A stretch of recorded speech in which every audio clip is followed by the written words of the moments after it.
didukung oleh Move on to Top Mochaccino Double Shot. Double nikmatnya.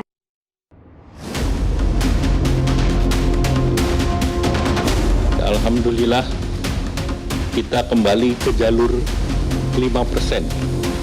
Jadi 5,12 beberapa negara di bawah kita, mulai Malaysia, Singapura, kemudian berbagai negara lain termasuk Amerika yang 2%, kemudian Korea juga relatif rendah. Sehingga di antara negara G20 dan ASEAN kita salah satu yang tertinggi. Untuk itu kita telah mencapai suatu titik yang terbaik yang bisa kita capai pada saat ini.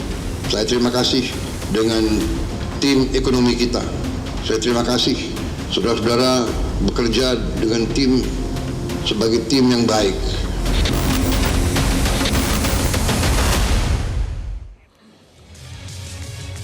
Selamat malam pemirsa, inilah Top News segmen Top Ekonomi. Menjelang pidato kenegaraan era APBN 2026 di hari Jumat 15 Agustus pekan ini di luar dugaan. Pertumbuhan ekonomi nasional kuartal kedua 2025 melesat naik tajam dibandingkan periode yang sama tahun lalu. Menurut Badan Pusat Statistik atau BPS, pertumbuhan ekonomi kuartal kedua 2025 mencapai 5,12%, tertinggi dalam 2 tahun terakhir. Kuartal kedua tahun ini Indonesia bersama dengan Tiongkok, Vietnam, dan Filipina mencetak lompatan pertumbuhan ekonomi signifikan. Data ini sangat berbeda dengan analisis pesimistis sebelumnya. Apa yang sebenarnya terjadi dengan perekonomian Indonesia dan seperti apa gambaran ekonomi di era APBN tahun 2026? Pemirsa, inilah Top News segmen Top Ekonomi bersama saya, Leonard Samosir.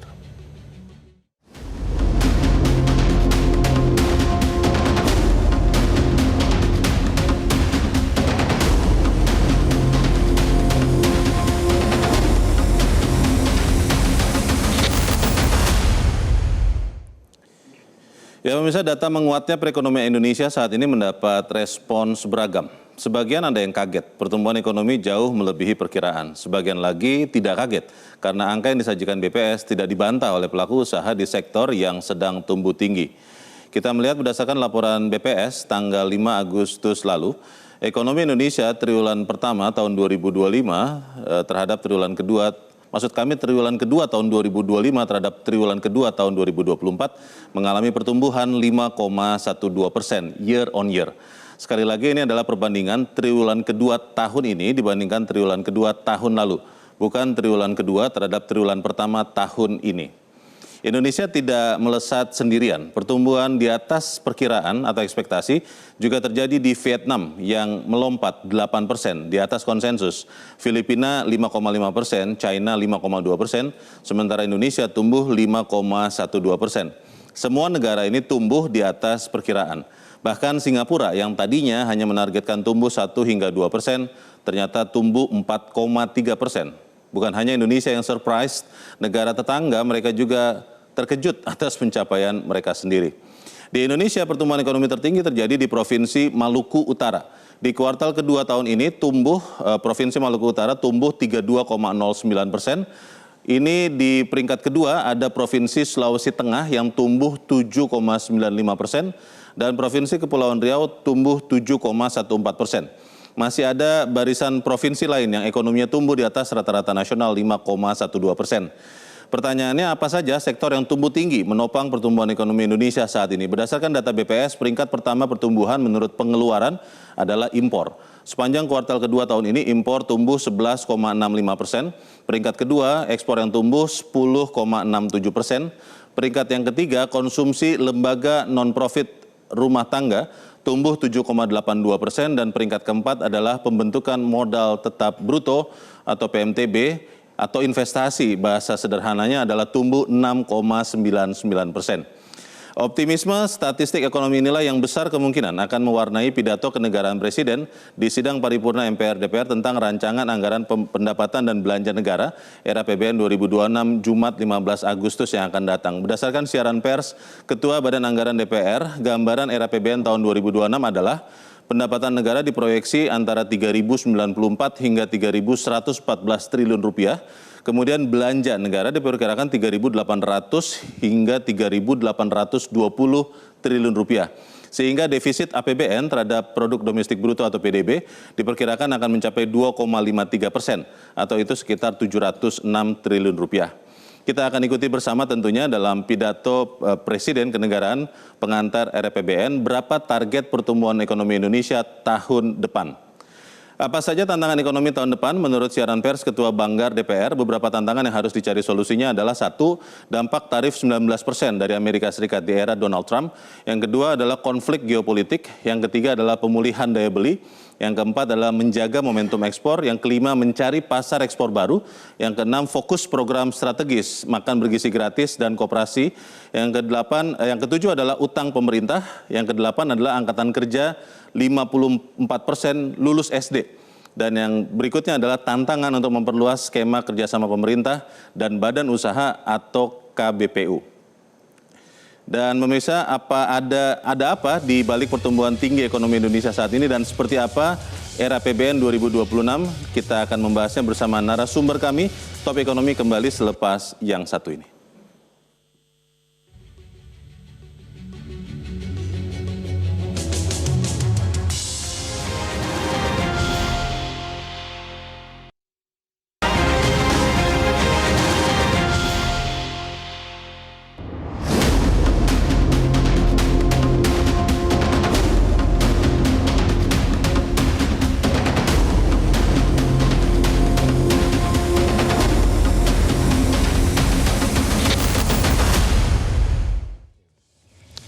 Terima kasih Anda masih bersama kami dan telah hadir di Top Ekonomi malam ini 4 orang narasumber, 3 orang narasumber hadir secara langsung di Studio 1 Metro TV dan 1 orang hadir lewat sambungan telekonferensi. Saya ingin menyapa dulu yang ada di studio. Di sebelah kiri saya adalah Ketua Badan Pengurus Pusat Himpunan Pengusaha Muda Indonesia atau HIPMI, bidang sinergitas BUMN dan Danantara, Antoni Leong. Bro Antoni, selamat malam.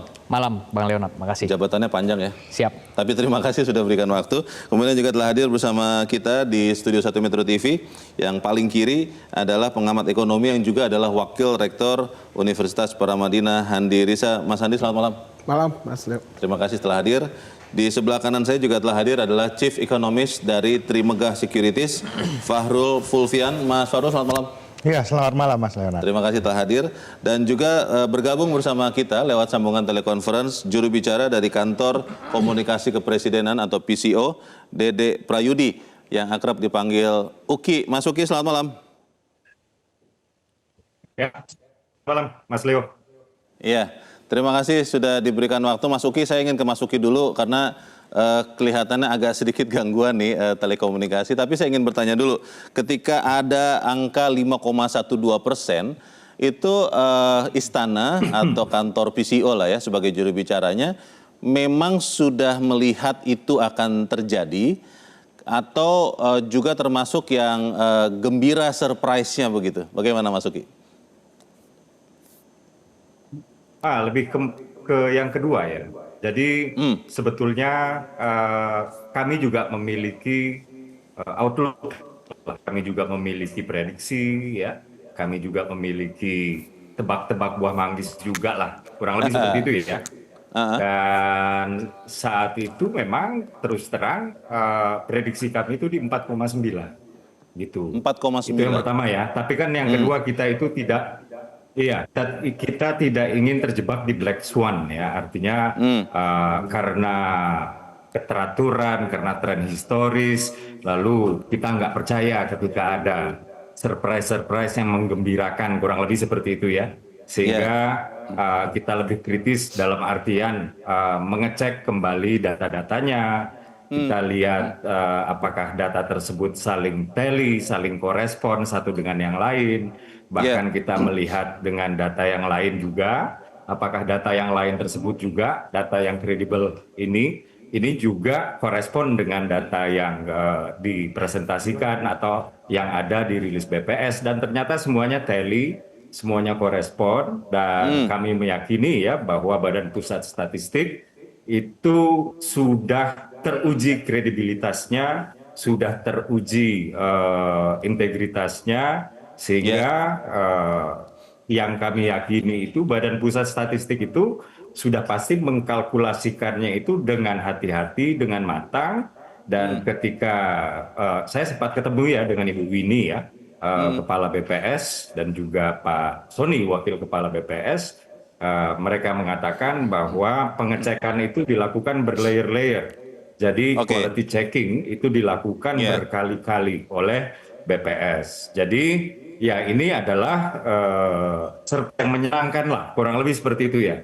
Ini adalah surprise yang menyenangkan, dan tentu saja ini meniupkan kembali angin optimisme terhadap ekonomi dalam negeri. Demikian Mas Leo.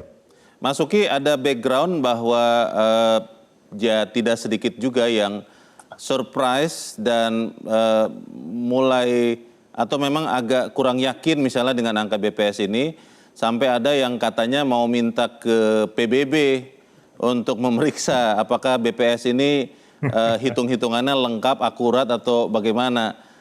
PCO, Istana, pemerintah melihatnya seperti apa Mas Uki untuk orang yang masih ragu seperti itu? Ya sah-sah saja ya, negara ini kan negara demokrasi, dan ada yang kemudian percaya, ada yang kemudian tidak percaya, dan kami juga sudah mengenal dengan baik ya yang bersurat kepada Perserikatan Bangsa-Bangsa.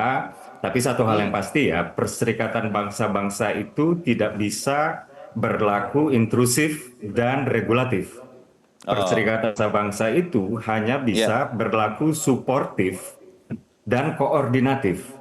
Artinya inisiatif tetap harus datang dari si negara tersebut untuk kemudian meminta technical support, untuk meminta strategic advice dari Perserikatan Bangsa-Bangsa. Jadi kalau misalnya Perserikatan Bangsa-Bangsa tiba-tiba mengaudit kita, itu nggak mungkin. Itu nggak bisa. Kurang lebih seperti itu ya. Tapi kami juga sudah melakukan semacam penelitian melalui big data, dan alhamdulillah yang merespon positif itu jauh lebih banyak ya dari respon negatif. Jadi yang merespon positif itu di atas 60%, kemudian nomor 2 ada yang tone-nya netral, lalu yang negatif itu sedikit lah, tidak sampai 10%. Jadi ini adalah kabar baik, dan semoga ini menjadi penyemangat ya untuk seluruh komponen bangsa bekerja lagi lebih giat. Baik. Saya ingin ke Mas Andi. Mas Andi, kalau melihat angka itu kan bisa berbagai interpretasi. Tapi kita percaya BPS punya validasi ya, validitas untuk data-datanya. Kalau Anda melihat merely hanya angka 5,12 yang banyak di atas ekspektasi para ekonom, para pelaku usaha, atau memang itulah sebetulnya refleksi yang menggambarkan pertumbuhan ekonomi Indonesia? Ya, baik Mas Leo ya. Jadi kalau kita lihat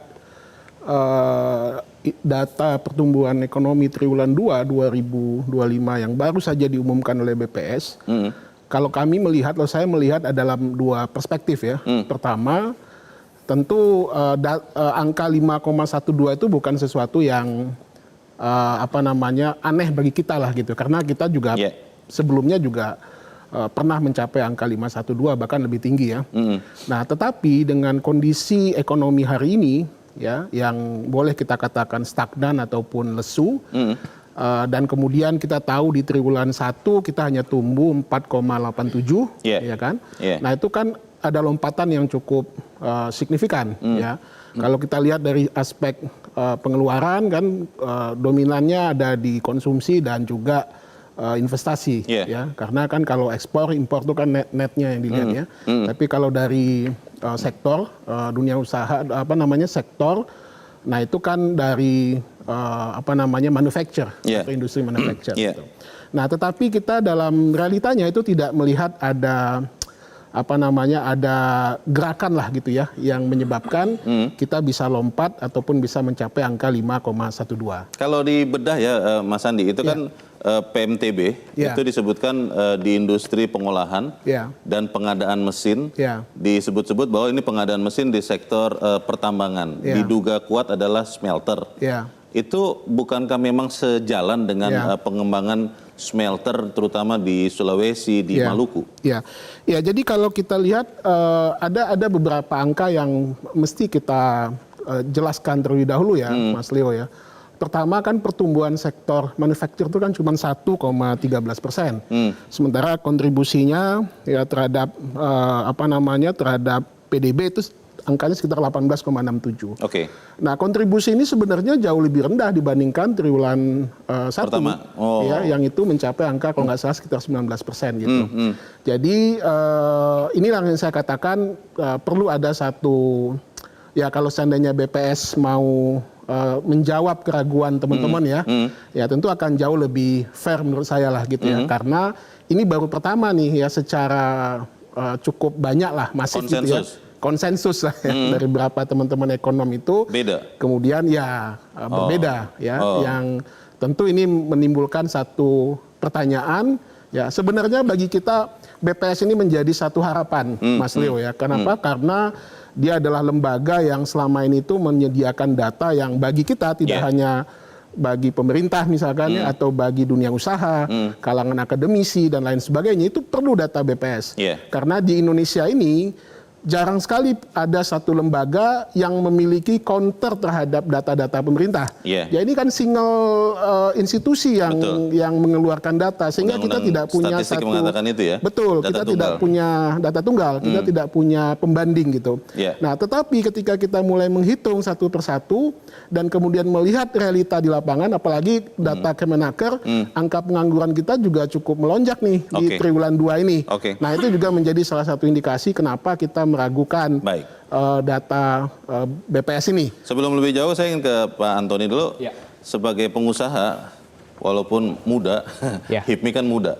Apakah memang di sektor-sektor tadi ya yang disebut-sebut adalah pengadaan mesin untuk pertambangan, itu memang signifikan ada peningkatan di triwulan kedua tahun ini dibanding triwulan kedua tahun lalu, 5,12% secara total, yang kemudian memang membuat angka 5,12% di Q2 ini memang masuk akal atau seperti apa? Ya, kami melihat pertumbuhan ekonomi di angka 5,12% ini sangat masuk akal karena ketika tadi Abang bicara hilirisasi hari ini di 2020 itu ekspor nikel itu 3 miliar dolar US dollar. Belum ada hilirisasi. Tapi ketika 3 tahun berjalan ini kali 10 kali lipat, Bang Leonard, yaitu 30 miliar US dollar. Artinya perkembangan ini sangat signifikan dan hilirisasi juga sangat membuka banyak lapangan pekerjaan. Hari ini dengan hadirnya pertumbuhan ekonomi ini, kita melihat fenomena hari ini ada di sosial media ada Rojali, Rohana. Saya melihat ini ada shifting behavior of shopping. Jadi memang ketika orang ke mall dan sebagainya itu mungkin tidak lakukan transaksi langsung, tapi mereka melakukan secara online. Artinya ke mall survei dulu begitu? Iya, biasa saja. Kita juga melakukan hal itu. Hari ini saya sendiri melihat sepatu di mall, tapi kita bisa belinya online di Zalora, let's say e-commerce apapun. Artinya shifting behavior itu, artinya fenomena itu hanya ada di sosial media. Tapi ketika kita bicara transaksi perdagangan ekonomi hari ini, sama aja, mau beli di mall, mau beli di online itu transaksi juga. Pertumbuhan ekonomi itu bertumbuh dan itu tercatat bahwa mencerminkan di data BPS itu 67,1% itu pertumbuhan year on year dalam hal transaksi keuangan digital. Hari ini kartu kredit juga sama, transaksinya tumbuh 7% lebih kurang. Dan artinya daya beli masyarakat ini ada meningkat. Kalau bicara tadi ke industri dulu ya Pak Antoni ya, itu kan memperlihatkan bahwa ada ekspansi. Ketika mesin-mesin dibeli, terutama untuk industri pertambangan, ada ekspansi. Tapi di sisi yang lain ada angka PMI, Purchasing Manufacturing Index, yang sudah 3 bulan berturutan di bawah 50. Yang menggambarkan bahwa industri itu sedang tidak ekspansi. Uang mungkin ada, tapi masih menahan diri. Mungkin karena ketidakpastian global atau di dalam negeri. Ini menjelaskannya seperti apa? Supaya kemudian ekonom atau para pihak yang mungkin masih ragu dengan angka 5,12 bisa lebih mengerti bagaimana? Kita melihat hari ini Pak Presiden Prabowo Subianto menghadirkan stabilitas politik yang sangat kuat. Pertumbuhan ekonomi tidak mungkin terjadi jikalau tidak ada stabilitas politik. Dan tentunya hari ini kita mengapresiasi Pak Presiden meluncurkan Danantara hari ini, Pak Leonard. Danantara Sovereign Wealth Fund yang hari ini kita berdiri sejajar di tengah-tengah negara maju. Dan ini baru pertama kali terjadi. dan ada 18 proyek hilirisasi yang akan dieksekusi oleh Danantara dan Kementerian SDM. Hari ini kita harus apresiasi itu dan kita menunggu dan kita mensupport pemerintah agar benar-benar menjalankan program hilirisasi yang telah dicanangkan. Hari ini kita sudah melihat hari ini ada feasibility studies terkait 18 proyek hilirisasi. Ketika ini dijalankan, saya rasa ini bukan lagi bicara 5,12, ini roadmap ke 8% ini ada, Bang Leonard. Dan HIPMI sangat optimis ya, dan siap terus menjadi mitra strategis pemerintah karena ketika bicara terkait pertumbuhan ekonomi kita perlu mendorong adanya jumlah pengusaha meningkat. Baik. Rasio hari ini jumlah pengusaha ini 3,35%. Ini challenge kita, Bang Leonard. Bagaimana kita terus mendorong pengusaha by design dan yang ini yang kita lakukan di HIPMI. Artinya HIPMI perguruan tinggi dan sebagainya dan cikal bakal untuk melahirkan pertumbuhan ekonomi yang bagus tentu perlu melahirkan jumlah pengusaha yang lebih banyak ke depan. Mas Farul, kalau beberapa ekonom dari luar Indonesia, asing ya, itu disebut-sebut tidak kaget ketika ada angka triwulan kedua 5,12%. Pandangan Anda seperti apa? Kalau sebenarnya kita lihat soal angka 5,12% dan tidak kaget, sebenarnya ada beberapa faktor, Pak. Dan faktornya itu ternyata nggak terjadi di Indonesia aja. Terjadi juga di Vietnam, terjadi juga di beberapa negara yang lain.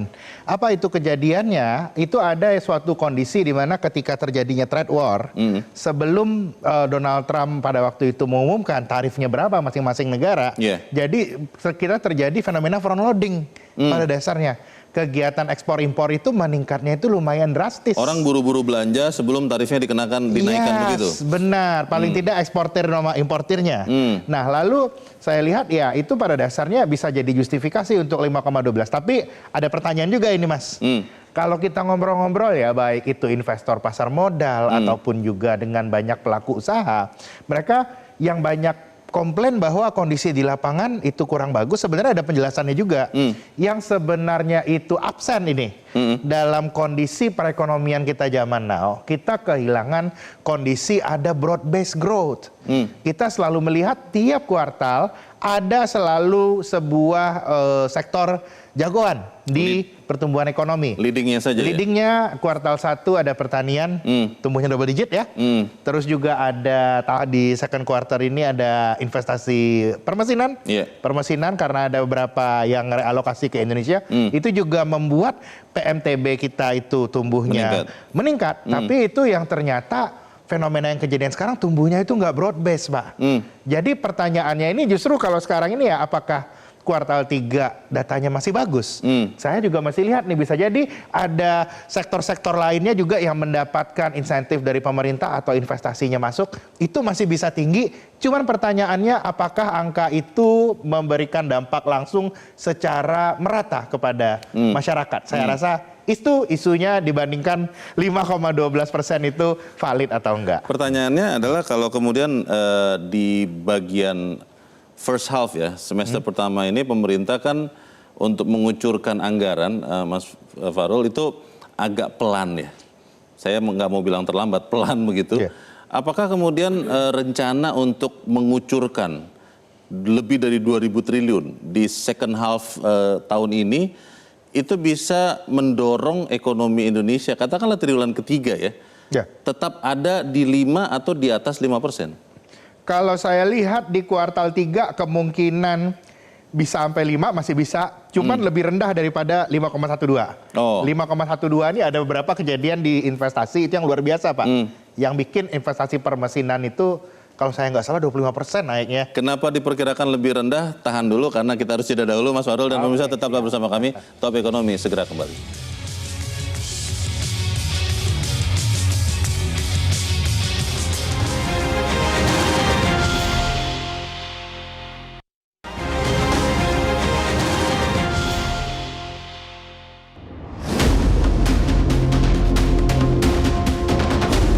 Alhamdulillah kita kembali ke jalur 5%.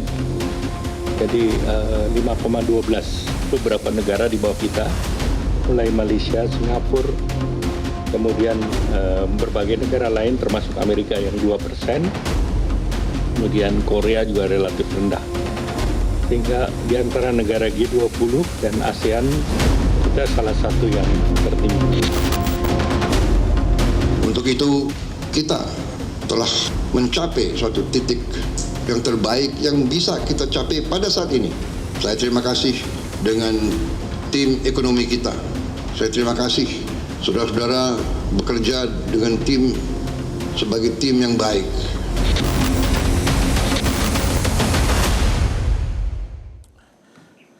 Terima kasih Anda masih bersama kami, dan sebelum kita kembali ke Mas Fahrul, tadi apa yang membuatnya tidak yakin bahwa di kuartal ketiga akan tetap di atas 5 atau di atas 5,12%?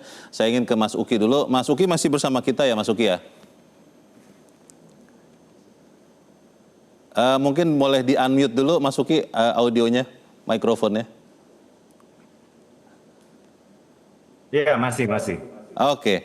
Sebelum saya bertanya lebih lanjut tentang ekonomi ini, hanya ingin tanya saja Mas Uki, nanti di 17-an ini Pak Presiden akan melanjutkan tradisi pakai baju adat atau pakai jas kembali nih Mas Uki? Iseng-iseng saja nih pertanyaannya. Mas Leo, CEO untuk mengkomunikasikan kebijakan strategis dan program prioritas. Oke. Jadi kalau terkait dengan seragam yang dipakai oleh Presiden, protokol ya? Mungkin itu lebih kepada Kemensesnek yang lebih tahu. Oke. Baik, kalau begitu saya bertanya ke Mas Uki kembali ke ekonomi ya, saya bertanya ya. Kementerian Keuangan mengatakan bahwa, dan juga ini Badan Anggaran di DPR sudah mengatakan bahwa defisit 2,5% itu dengan APBN di angka sekitar 3.000 triliun rupiah.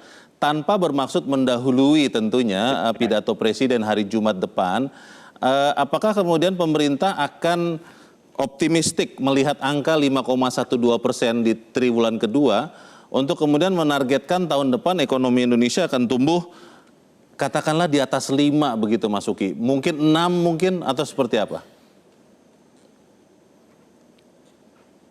Ya, kalau kita memakai asumsi dasar ekonomi makro ya, terkait dengan kerangka APBN, ini kita membicarakan pertumbuhan ekonomi 5,2 sampai 5,6%, seperti itu, ya, dengan inflasi yang kurang lebih sama dengan tahun ini, yaitu 1,5 sampai dengan 3,5%. Jadi dapat dikatakan 2026 itu optimismenya lebih tinggi daripada kuartal 2 yang banyak orang terkejut, yaitu 5,12. Bahkan di 2026 itu asumsi pertumbuhan antara 5,2 sampai dengan 5,8%. Demikian Mas Leo. Jadi kemungkinan tidak akan ada kejutan terutama angka ya Mas Uki ya. Mungkin tadinya saya pribadi berharap mungkin pemerintah berani menargetkan katakanlah 6% begitu Mas Uki tahun depan. Sampai dengan saat ini kalau untuk target itu saya tidak bisa mengatakan. Tapi kalau asumsi dasar pertumbuhan ekonomi 5,2 sampai dengan 5,8, yang ini pun juga sebenarnya masih dalam proses ya. Dan finalnya nanti akan dibacakan di nota keuangan oleh Presiden Prabowo Subianto. Jadi ini adalah asumsi dasar yang sebenarnya belum final, yang sebenarnya masih dibahas, kurang lebih seperti itu. Karena kita juga sebenarnya masih menghadapi ya, seperti ekonomi global ya, sebenarnya ekonomi global ini masih menjadi momok untuk seluruh negara. Tapi alhamdulillah kami melihatnya tatanan ekonomi global ini semakin lama semakin membaik. Artinya yang tadinya di kuartal 1 kita banyak ditakut-takuti oleh Trump yang 30 sekian persen itu, sekarang sudah fix. Ya, walaupun memang sekarang 19%, lebih tinggi daripada sebelum ada polemik, bukan polemik ya, lebih tinggi daripada sebelum ada isu tarif Trump ini ya. Tapi setidak-tidaknya ini bisa begitu. Tapi ada satu hal yang kita tidak boleh lupa. IEU CEPA ya, ini baru saja disepakati setelah perjuangan selama 10 tahun. Ingat, sekarang ini Indonesia bisa ekspor 80% komoditasnya ke Eropa penduduknya 400 juta, negara maju dengan daya beli yang sangat tinggi, itu 0%. Dan negara-negara pesaing kita seperti misalnya Malaysia, seperti misalnya Vietnam, itu belum ada CEPA-nya atau belum ada agreement, economic agreement yang komprehensif seperti yang kita punya, kurang lebih seperti itu. Dan kami memandang sangat optimis ini terkait misalnya dengan produk kita CPO, karena di saat yang bersamaan Eropa sekarang sudah mengakui bahwa CPO ini adalah produk sustainable. Nah, ini adalah peluang yang luar biasa sekali. Jadi banyak di antara kita yang fokus ke Amerika, ya. Amerika itu penduduknya 300 jutaan, besar, daya belinya bagus. Tapi kita lupa dengan Eropa yang penduduknya 400 jutaan dengan daya beli yang luar biasa besar juga. Kurang lebih demikian. Jadi kita tetap optimis, Mas Leo. Mas Andi, pemerintah optimis, tapi nanti kita hari Jumat sih akan melihat ya, mendengarkan langsung angka pertumbuhan. Kalau saya ingin berkonsentrasi dulu di angka. Kalau pemerintah tadi seperti disampaikan Mas Uki dari PCO, kelihatannya tidak sampai 6% untuk target pertumbuhan tahun depan. Anda melihat itu prudent, berhati-hati, konservatif, atau memang sebenarnya seharusnya beranilah menargetkan lebih tinggi supaya kalaupun tidak tercapai, ya juga tidak terlalu rendah pencapaian tahun depan. Bagaimana, Mas? Ya, jadi kan DPR baru saja menyelesaikan pembahasan KEM PPKF ya. Kerangka makro ya? Ya, kerangka ekonomi nggak makro dan pokok-pokok kebijakan fiskal. Ini kan menjadi bahan bagi pemerintah untuk menyusun nota keuangan. Nah, dalam KEM PPKF itu disepakati itu ada range pertumbuhan, tadi sudah disampaikan Mas Uki, 5,2 sampai 5,8. Saya yakin range-nya pasti di antara itu. Masih di situ? Masih di situ. Masih di kepala 5? Betul. Nah, artinya apa? Kalaupun nanti dibahaskan setelah nota, kan berarti akan ada pembahasan di DPR, di Banggar. Tadi kan Pak Ketua Banggar sudah menyampaikan beberapa clue lah gitu ya terkait dengan ekonomi APBN 2026. Saya meyakini biasanya mereka akan ambil titik tengah. Ya, kalau 5,2 sampai 5,8 mungkin asumsi prediksi saya mungkin sekitar 5,4 atau 5,5 yang akan disepakati oleh pemerintah dan DPR. Nah, artinya kita masih dalam lingkaran pertumbuhan 5%-an gitu loh, Mas. Dan ini sebenarnya menjadi basic kita karena dengan konsumsi kita yang kontribusinya mungkin sekitar 54%, itu kan sudah cukup sebenarnya ya untuk memenuhi target 5,sekian persen lah. Katanya gitu ya. Ada yang bilang autopilot saja 5% ekonomi Indonesia tumbuh. Saya juga nggak mau mengatakan demikian, Mas. Seandainya ya kalau dilihat dari angka sih bisa saja kan dengan tingkat konsumsi yang mencapai 54% gitu ya. Berarti target 5,4, 5,5 konservatif dong? Ya mungkin lebih, kalau saya sih mengatakan lebih realistis saja gitu dengan kondisi yang ada. Artinya dengan kondisi geopolitik yang semakin, ya kita baru saja lihat tanpa kita duga ada perang Thailand dan Kamboja gitu ya. Konflik kita tidak kemana-mana ya. Betul, kita tidak tahu kondisi yang ada. Termasuk juga ketidakpastian ekonomi ini kan masih cukup tinggi masih tinggi. Dan ini kan mengganggu kita. Kita juga belum tahu bagaimana respon pengusaha menyikapi tarif yang 19% ini. Misalkan, gitu. Mas Farul, ini harus jawab yang tadi sebelum jeda Anda mengatakan Anda memperkirakan Q3 itu akan tidak sampai 5,12 di bawahnya. Alasannya apa? Alasannya ada dua hal, Mas. Yang pertama itu ya kemarin itu yang di kuartal 2 kita lihat itu kan ada wave of investasi yang one off. Itu one off. Terus yang kedua alasannya sebenarnya ini terkait dengan beberapa pertanyaan terkait dengan data PMI. PMI itu kan definisinya itu Purchasing Manager Index. Jadi itu seluruh perusahaan manufaktur itu ditanya purchasing manajernya. Kira-kira dalam beberapa bulan ke depan mau belanja akan nambah belanja atau enggak? Nah, itu dia, mau belanja atau enggak. Jadi itu sebenarnya lebih kepada leading indicator. Jadi kalau kita lihat PMI kita beberapa bulan terakhir udah agak turun, di kuartal 2 itu sebenarnya juga mengindikasikan kuartal 3 kemungkinan ekspektasi untuk belanjanya tidak sebesar kemarin. Katanya PMI yang beredar ini yang 3 bulan berturut-turut di bawah 50 itu samplingnya kalah banyak atau kalah cukup dibandingkan surveinya BI. Pendapat Anda bagaimana? Kalau saya lihatnya kalau dibilang ya agak berbeda ya. Ini yang ngerjain swasta soalnya. Market soalnya ya. Agaknya market. Yang pasti kalau di sini kalau saya sih selalu melihatnya ini sebagai sebuah leading indicator. Reliable leading indicator. Dan memang enggak kalau mungkin soal sampelnya mungkin dia lebih memilih kepada industri-industri yang material. Karena itu yang kita lihat ya kuartal 3 normalize itu oke, tapi itu bagus. Nah, cuman pertanyaannya seberapa turun kuartal 3 itu juga sangat bergantung seberapa cepat pemerintah bisa roll out government spending.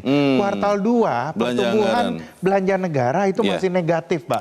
Jadi kuartal 3 pertumbuhan belanja negara ini yang harus lompat ke atas. Kita tanya ke pengusaha karena pengusaha biasanya yang dapat limpahan katanya begitu dari anggaran. Bagaimana Pak Antoni melihat target untuk mengucurkan berapa? 2.000-an triliun nih di second half 2025, seperti apa Anda lihatnya? Ya, tentu kita harus mendorong juga ya bagaimana belanja anggaran yang efektif dan produktif juga. Dan tentunya ketika hari ini lahirnya Danantara, sejujurnya kekhawatiran dari pengusaha itu khawatir bahwa konsolidasi Danantara, konsolidasi BUMN ini memang tidak lagi ada ruang bagi pengusaha, khususnya kami pengusaha muda dan UMKM. Tapi jangan sampai pengusaha-pengusaha kayak kita ini hopeless, semuanya pengen jadi komisaris atau direksi BUMN, ini yang membahayakan juga. Emang masih mau kan sudah tidak ada tantiem itu? Ya, artinya jangan sampai hope itu nggak ada, jangan sampai hope itu nggak ada lagi. Artinya kita perlu dorong bagaimana ekosistem kewirausahaan ini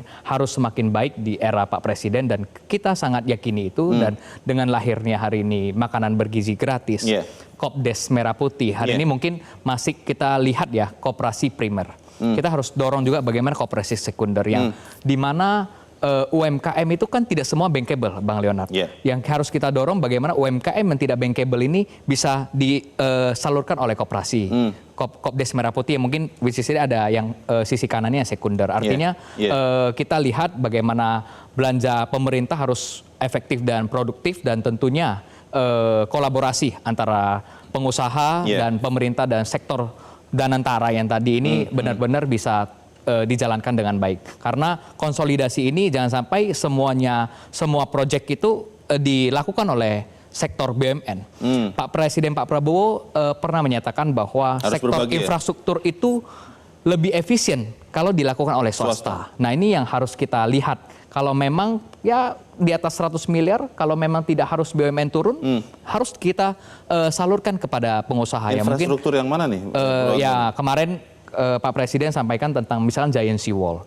Ketika kita bicara infrastruktur, Jakarta, kalau BUMN merasakan ini ada cost yang sangat berat, ada mungkin effort yang sangat luar biasa, ya artinya kita bisa berkolaborasi dengan swasta. Banyak swasta, skema-skema KPBU misalnya, hari ini sangat banyak format yang bisa dikerjasamakan dengan pengusaha. Keyakinan pengusaha itu kan penting juga untuk kemudian mendorong ekspansi usahanya ya, Bro Antoni.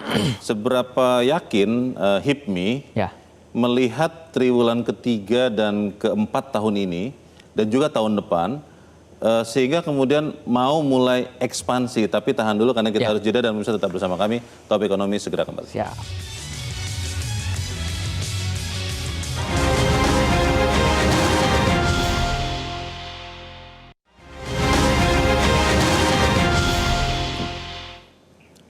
Terima kasih Anda masih bersama kami. Kita di bagian akhir diskusi kita malam ini. Mas Uki, apa yang akan dilakukan pemerintah tentunya supaya memastikan ekonomi bukan hanya tumbuh tinggi, tapi juga bisa mensejahterakan rakyat? Ya, pertama-tama kita masih memiliki PR, yaitu terkait dengan pengeluaran atau konsumsi rumah tangga. Jadi walaupun kita cukup meroket dalam artian di industri manufaktur, terutama logam dasar yang tumbuhnya itu 14,9%, dimotori oleh hilirisasi, juga kemudian ada investasi, ya. Tapi PR kita sekarang ini adalah konsumsi rumah tangga yang pertumbuhannya masih di bawah 5%, walaupun hampir 5% ya, 4,97%. Jadi itu yang pertama ya, PR-nya adalah konsumsi rumah tangga. Nah, yang kedua adalah kita akan, atau pemerintah akan mengakselerasikan pertumbuhan melalui hilirisasi. Jadi Indonesia sekarang sedang katakanlah shifting ya dari negara yang mungkin selama ini mengandalkan konsumsi dan kita kan sudah mau menjadi negara maju. Jadi kita akan mulai shifting mengandalkan produksi. Dan tanda-tandanya hilalnya sudah nampak nih, kurang lebih seperti itu ya. Jadi itulah dia yang kedua. Dan yang ketiga, program-program pemerintah yang katakanlah berbiaya grande, ini juga mendorong pertumbuhan, menyerap tenaga kerja seperti MBG ya, yang sudah menyerap tenaga kerja 80.000 orang misalnya. Kemudian juga selama ini 60 triliun itu sudah berputar-putar di perdesaan-perdesaan yang memiliki pertanian, kampung-kampung nelayan, kemudian juga perkebunan dan lain-lain. Ini akan ditambah lagi ya. Jadi Presiden sudah menginstruksikan untuk menambah anggaran untuk program. Baik, kita tunggu berarti hari Jumat ya. Mas Uki, kita tunggu berarti hari Jumat pidato Presiden. Terima kasih Mas Uki sudah bergabung pada malam ini. Selamat malam Mas Uki. Mas Fahrul, singkat saja, apa yang harus dilakukan pemerintah? Yang harus dilakukan pemerintah untuk paruh kedua 2025 ini adalah Pak, bagaimana untuk mempercepat belanja pemerintah. Kan efisiensi sudah berhasil Pak. Sudah. Sekarang berikutnya itu adalah kita harus ada belanja. Karena jujur, ini sepanjang sejarah saya kerja jadi ekonom Pak, saya selalu sebenarnya itu selalu skeptikal, sangat jarang justru ya kalau kita mau belanja ya. Belanja pemerintah nyampe 100% itu juga kejadian yang sangat jarang sekali juga terjadi ya. Kalau aku lihat justru PR-nya di second half, bagaimana mengubah mode di pemerintah ini dari tadinya mode efisiensi ke mode belanja, itu yang paling kita butuhkan. Ya, jadi ketika modenya sudah berubah kepada mode belanja, baru kita bisa ngobrol setelah pertumbuhan naik, bagaimana apakah ini akan sustainable atau enggak. Karena jujur, kayak yang banyak komplain itu rata-rata terjadi dikarenakan belanja negaranya belum lancar. Baik, terima kasih. Mas Antoni bagaimana? Kita berpikir jangka panjang juga. Bagaimana kita mendorong pemerintah mengedepankan inovasi dan riset. Hari ini ketika bicara sumber daya alam bisa habis. Hilirisasi itu nilai tambah, tapi tentunya juga punya step untuk bisa habis juga. Artinya ketika kita bicara riset dan inovasi itu memiliki added value ataupun memiliki value lebih dari sumber daya alam itu sendiri. Hari ini kita lihat sodium ion baterai misalnya. Itu menjadi salah satu solusi genset tanpa kita harus ada nikel lagi. Artinya kita mengedepankan juga riset dan inovasi. Terima kasih. Mas Andi singkat saja apa? Iya, saya lebih concern sebenarnya ya, Mas Leo ya, bagaimana pertumbuhan itu punya value nilai yang berkualitas gitu ya. Jadi artinya setiap 1% pertumbuhan itu berapa sih jumlah tenaga kerja yang bisa diserap atau berapa tingkat kemiskinan yang bisa diturunkan gitu. Itu yang paling penting. Nah, jangan sampai pertumbuhan kita mengejar pertumbuhan ekonomi tinggi tetapi yang menikmati hanya segelintir orang gitu. Itu kata kuncinya untuk malam ini. Saya berterima kasih kepada Mas Dede Prayudi dan Mas Handi Risa, Mas Antoni Leong dan juga Mas Fahrul Fulvian. Dan pemirsa, demikian akhir dari Top Ekonomi untuk malam ini. Kita berjumpa lagi Selasa pekan depan. Saya Leonard Samosir. Terima kasih. Sampai jumpa.